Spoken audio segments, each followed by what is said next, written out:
दोस्तों कैसे हैं आप लोग। उम्मीद करता हूँ सब बढ़िया होगा और आप लोगों का रिजल्ट आप लोगों के अनुरूप आप लोगों की मेहनत के अनुसार मिला होगा। आप लोगों को जहाँ आपको दिक्कत लग रही है वहाँ पे क्या करें। और बहुत से क्वेश्चन कल भी आप मेरे पास आए। हाँ, कल आप लोगों का शाम को 4 से 5 के बीच में आप लोगों का जो है आंसर की रिलीज कर दिया गया था एमटीएस की तरफ से। तब मैंने वीडियो नहीं बनाई क्योंकि मुझे पता था तब मैं अगर वीडियो बनाऊंगा तो मैं चीज़ों को क्लियरफाई और चीज़ों को नहीं समझा पाऊंगा। इसीलिए मैंने आज का समय चुना है और आज चीज़ों को अच्छे से डिस्कशन करेंगे। काफ़ी ज़्यादा रिसर्च के बाद मैंने कुछ चीज़ें निकाली हैं। आंसर की आने के बाद क्या कट ऑफ रह जाएगी, क्या चेंजेस होंगे, और सब चीज़ों पर आराम से चर्चा करेंगे। तो बिना किसी देरी के वीडियो शुरू करते हैं और आगे की चर्चाएँ वीडियो में करेंगे। यहाँ पे मैंने आप लोगों के लिए लिखा है कि एसएससी एमटीएस का जो मतलब कि जो आंसर की रिलीज हुआ है वो लगभग 4 से 5 बजे के बीच में रिलीज हुआ है। मैं लाइव था, मैंने अपना रिजल्ट खुद चेक किया आंसर की। अगर आप लोग कहेंगे तो मैं आप लोगों को दिखा भी दूंगा अपना। वो रिलीज हुआ था, रिलीज होते ही मैंने चेक किया था। मैंने व्हाट्सअप चैनल पर डाल भी दिया था लिंक वगैरह सब कुछ। तो व्हाट्सअप चैनल इसीलिए कहता हूँ ज्वाइन कर लीजिए। आंसर की आने के बाद जो कट ऑफ जाएगी उस पर भी चर्चा आराम से करेंगे, उन चीज़ों को आराम से जानेंगे भी। कट ऑफ जो होगी नॉर्मलाइजेशन कितना होगा इस पर भी आप लोगों को अच्छे से समझाऊंगा। नॉर्मलाइजेशन कितना होगा, जिनका सिलेक्शन नहीं हुआ है वो क्या करें। ठीक है, बहुत से ऐसे कैंडिडेट होंगे, मैंने पहले भी कहा 9583 ही वैकेंसी है तो इतने ही पद भरे जाएंगे, चाहे पेपर 1 करोड़ दे 2 करोड़ दे, उससे मतलब नहीं है। तो जिनका नहीं हुआ है मैं उनको यही आश्वासन दे सकता हूँ कि आपकी मेहनत व्यर्थ नहीं गई है। आपने जो इस मतलब कि जो पढ़ाई की जो परिश्रम किया है वो हमेशा पॉजिटिव रहता है, क्योंकि आपने जो पढ़ लिया है अगले साल उसका रिवीजन करेंगे और अगले साल जरूर किसी न किसी एग्जाम में आप सेलेक्ट होंगे। एग्जाम की तैयारी और एग्जाम की प्रिपरेशन से लेकर के मैं सारी चीज़ें आप लोगों के समक्ष प्रस्तुत करता हूँ और सब कुछ आप लोगों को बताता हूँ। मेरा भी कट ऑफ गया है और मुझे उम्मीद है कि इस बार होगा या नहीं होगा वो तो बात की बात है। मैंने भी आंसर की अच्छे से नहीं देखी क्योंकि मैं लगातार चीज़ों को ढूंढने में बिजी था, लेकिन मैं आज टाइम निकाल कर आंसर की देखूंगा और नेक्स्ट वीडियो में अपने आंसर की आप लोगों को दिखाऊंगा भी। ठीक है, आपत्ति कब से कर सकते हैं और आपत्ति करने का समय कितना है और आपत्ति कितने क्वेश्चन पर कर सकते हैं, इन चीज़ों पर भी डिस्कशन करूंगा। इन चार टॉपिकों को मैं लेकर आया हूँ। 4 टॉपिकों को अच्छे से मैं आप लोगों के समझ से करूंगा। ठीक है, अब नॉर्मलाइजेशन कितना होगा पहले इस पर चर्चा कर लेते हैं। देखो नॉर्मलाइजेशन कब उठता है, जब नॉर्मलाइजेशन आपका कोई क्वेश्चन मान लो बोर्ड की तरफ से गलत किया जाता है या बोर्ड की तरफ से गलत ऑप्शन को सही माना जाता है तो वहाँ पे नॉर्मलाइजेशन होता है।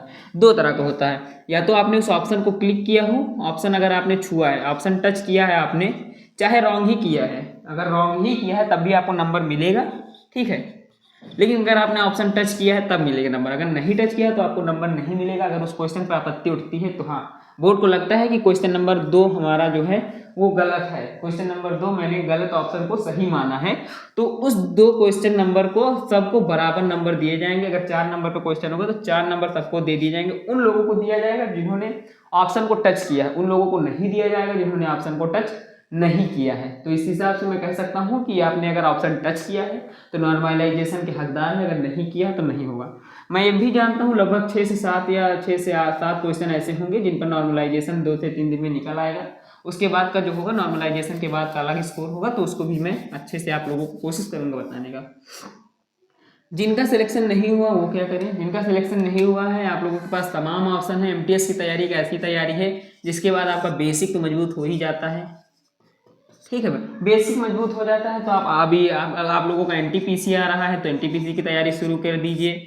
एनटीपीसी की तैयारी के लिए मैं अपने ही चैनल पे आप लोगों को लगातार इन्फॉर्मेशन देता रहता हूँ और किसी भी एग्जाम से हो, चाहे वो सीटेट से लेकर के सारी एग्जाम्स की जानकारी, एग्जाम्स की प्रिपरेशन से लेकर एग्जाम के महत्वपूर्ण दिनों तक के मैं सारा डाटा आप लोगों को साथ शेयर करता रहता हूँ डेली। तो चैनल को सब्सक्राइब कर लीजिएगा, वीडियो अच्छी लगे तो लाइक कर दीजिएगा। ठीक, आप एनटीपीसी वगैरह में भी जा सकते हैं। एनटीपीसी के बाद अभी ग्रुप डी की भर्ती आएगी तो उसमें भी आप लोग जा सकते हैं। ग्रुप डी के बाद अभी ऐसी तमाम वैकेंसी जाएगी, सिर्फ आपको हारना नहीं है, लगातार मेहनत करते रहना है। सिलेबस लगभग सबका सेम ही है, कुछ चीज़ें हैं जो चेंजेस हैं तो उनको एक्स्ट्रा पढ़ने की जरूरत है। बाकी आपको रीजनिंग, मैथ, इंग्लिश, ये तो जीएस जीके ये सब कंपलसरी हो चुके हैं, तो इनको आप अच्छे से तैयार करते रहिए। 1 साल और दीजिए अपने ऊपर, फिर आप खुद सोच लेंगे कि आप में बदलाव क्या हो। मैं एक दावे के साथ कह सकता हूँ अगर आपने 2 साल पढ़ाई की होगी तो इस साल का स्कोर पिछले साल से अच्छा होगा। आपत्ति कब से, देखो आप लोगों का जो है स्कोर कार्ड कब रिलीज हुआ। ठीक है, अब आज से आप आपत्ति कर सकते हैं। आज से आपका लिंक एक्टिव हो जाएगा आपत्ति का, तो आज से आप आपत्ति कर सकते हैं और 3 दिन तक, कितने दिन तक, 3 दिन तक आप आपत्ति कर सकते हैं। 3 दिन के बाद आप आपत्ति नहीं कर सकते हैं। तो अगर आपको लगता है, आप अपने आंसर की अच्छे से छान लीजिए, अच्छे से उसको रिसर्च कर लीजिए। अगर आपको लगता है कि मेरा यह क्वेश्चन गलत तरीके से सही किया गया है, सही तरीके से गलत किया गया है, तो आप उस पर आपत्ति कर सकते हैं। आपत्ति के लिए शुल्क वगैरह शायद कुछ निर्धारित किए गए हैं बोर्ड की तरफ से, आपत्ति शुल्क भी है। अगर आपकी आपत्ति है तो आपको शुल्क देना होगा, तो वो शुल्क शायद 300 रुपये है। तो आप लोग देख लीजिएगा, मुझे कंफर्म नहीं, मैंने कहीं देखा था तो मुझे याद आ गया कि 300 रुपये आपत्ति शुल्क है। ये मैं जैसे ही कंफर्म होगा व्हाट्सएप चैनल पर मैं शेयर कर दूंगा, तभी आप लोग करिएगा, उसके पहले मत करिएगा, ठीक है। क्योंकि बहुत सी वेबसाइटें हो चुकी हैं, बहुत से लोग, किसी अदर वेबसाइट के साथ पेमेंट मत करिएगा, डायरेक्टली SSC की वेबसाइट पर जाइएगा, वहाँ से पेमेंट करिएगा। मैं फिर कहता हूँ, मेरे साथ कई बार हुआ है, मैंने गलत तरीके से पेमेंट किया है और वो पेमेंट फिर मेरा फेल ही हो गया और पैसा भी रिटर्न नहीं आया। आंसर की बात, कट ऑफ देखो, आंसर की रिलीज तो हो चुकी है और आंसर की के हिसाब से किसी भी प्रकार का रिजल्ट घोषित नहीं किया जा सकता। आंसर की वो होता है जो आपके क्वेश्चनों के आंसर्स को बताता है कि आपने सही किया है या गलत किया है, ठीक है।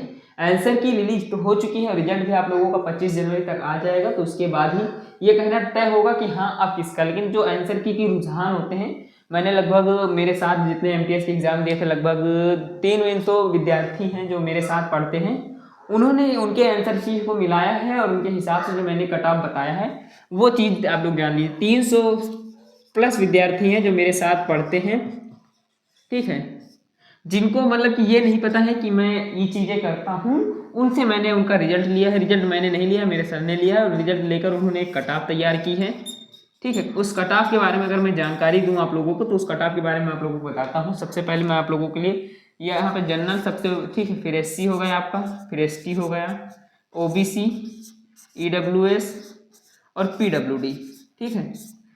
General, SC, ST, OBC, EWS और PWD, इन सभी की कट ऑफ अलग अलग होगी और इन सभी कट ऑफ को बारी से देखिए करके सबकी चीज़ें जानेंगे।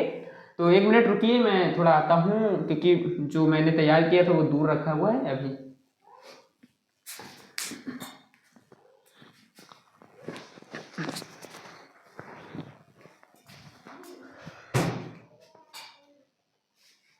ठीक है, तो मैंने जो है चीज़ें आप लोगों के समझ ही सब कुछ लिखूंगा, तो वो चीज़ों में बता देता हूँ आप लोगों का। अगर आप मैं जनरल की बात करूं तो मेरे हिसाब से जो 300 विद्यार्थी हैं और मैंने उनमें अनुमानित किया, क्योंकि भाई 9000 की वैकेंसीज थी, 9000 की वैकेंसीज हैं, तो 300 के हिसाब से लगभग वैकेंसी हुई, 300 नहीं 9, 3 तरह की, लगभग 30% वैकेंसीज के हिसाब से मेरे पास स्टूडेंट थे। तो मैंने उस हिसाब से कुछ देखा, तो जनरल की जो जा रही है कट ऑफ वो 142 जा रही है, ठीक है, 142। और मैं कह सकता हूँ दावे के साथ यही रहने वाली है, चेंजेस नहीं होंगे, क्योंकि यहाँ के जो 300 विद्यार्थी हैं ये मैंने पूरे से नहीं लिए, मैंने वेल क्वालिफाइड लिए हैं जो कि पढ़ने में अच्छे थे और जिन्होंने लगभग 2 से 3 बार एग्जाम्स, किसी गवर्नमेंट एग्जाम्स को दे दिया, उनकी मैं बात कर रहा हूँ। SC की अगर मैं बात करूँ यहाँ पर, तो SC की 118 जा रही है, ST की अगर मैं बात करूँ तो 114 जा सकती है और OBC की जो है, OBC 134, EWS 138, PWD की 105, ठीक है। आप लोगों को चीज़ें समझाने के लिए मैं बता देता हूँ, जनरल की जो जाएगी 142 समथिंग जाएगी, ये नहीं कि 142 ही होगी, लेकिन 140 से 145 के बीच में भी मिल सकती है। SC की 118 तक जाने की पूरी चांसेस हैं और ST की 114, OBC की 134 और EWS की 138। PWD जो है वो पब्लिक वेलफेयर डिपार्टमेंट, मतलब कि जो विकलांग वगैरह होते हैं उनके 105 उम्मीद है जाने की, ठीक है। तो मैंने आप लोगों से एक बार फिर से रिक्वेस्ट की थी कि मैं आप लोगों के लिए फिर से कट ऑफ वगैरह लेकर आऊँगा। नॉर्मलाइजेशन के बाद का स्कोर थोड़ा सा अदर फदर होगा, कि नॉर्मलाइजेशन आता है 2-3 दिनों में, तो मैं आप लोगों के साथ फिर से आऊँगा।